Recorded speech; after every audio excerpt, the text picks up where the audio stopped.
সভাপতি তথা সাতগ্রামের জনপ্রিয়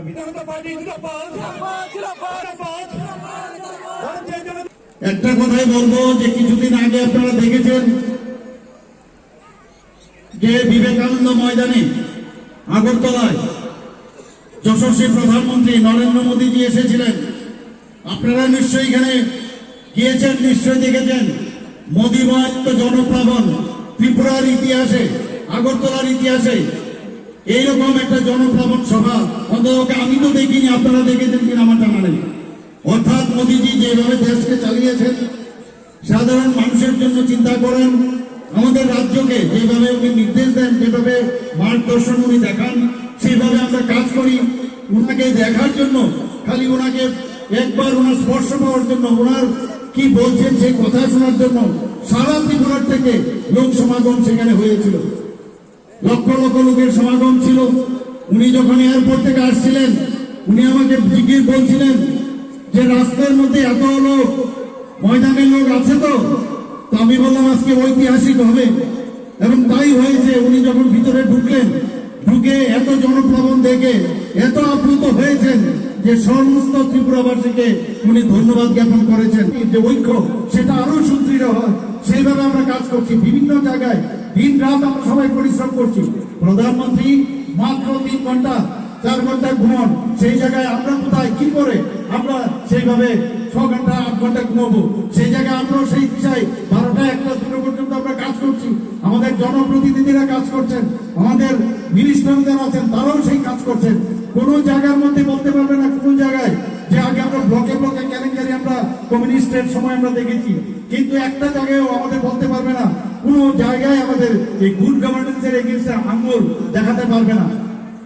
আমরা বিভিন্ন কেলেঙ্কারির কথা আমরা শুনেছি, ব্লক কেলেঙ্কারি থেকে শুরু করে, লটারি কেলেঙ্কারি থেকে শুরু করে, এই বাইরের থেকে যারা বিভিন্ন যেসব চিট ফান্ডের যারা এসেছিল সবাই জানেন ওখানে মানুষকে লুট করে ওরা নিয়ে গেছে।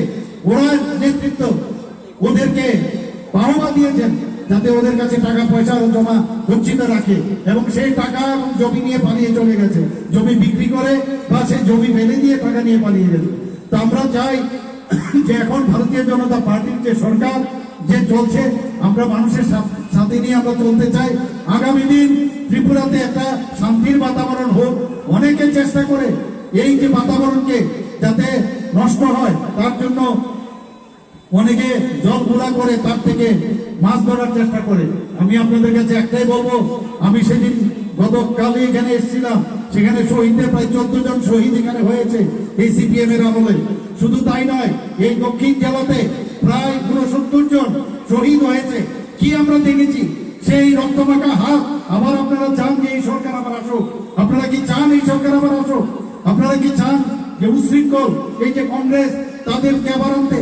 এই যারা এই ধরনের চক্রান্ত করে এবং এই যে ভায়োলেন্সের যারা রাজনীতি করে, যারা উশৃঙ্খল ভাবে চলতে চায়, তাদের সম্বলিত যেটা আরেকটা সরকার, তার নাম হচ্ছে তৃণমূল সরকার, আমরা ওয়েস্ট বেঙ্গলে দেখেছি। এদেরকে কোনো অবস্থায় এই ত্রিপুরাতে আর কোনো স্থান আপনারা দেবেন না। আবার আপনাদের বলছি, আমাদের শান্তি সম্প্রীতি বজায় থাকুক এই আশা রেখে অনেকক্ষণ ধরে আপনারা এখানে বসেছেন, আপনারা অনেকক্ষণ ধরে ধৈর্য ধরে আমাদের কথা শুনছেন। প্রধানমন্ত্রী নরেন্দ্র মোদীজি মানে উন্নয়ন, উন্নয়ন ছাড়া আমরা কথা বলি না। তো সেই দিশায় আমরা কাজ করছি। আমাদের আবার আমি জানি যে এখানে শঙ্করবাবু বলেছেন 50-এরও অধিক আমরা আরো সিট নিয়ে আমরা এখানে আসবো। নিশ্চয়ই আমরা আসবো। আবার ভারতীয় জনতা পার্টির যে সরকার সেখানে পুরো প্রতিষ্ঠিত হবে, এবং এই আশা রেখে আপনাদেরকে অসংখ্য ধন্যবাদ জানিয়ে আমার বক্তব্য এখানে শেষ করছি।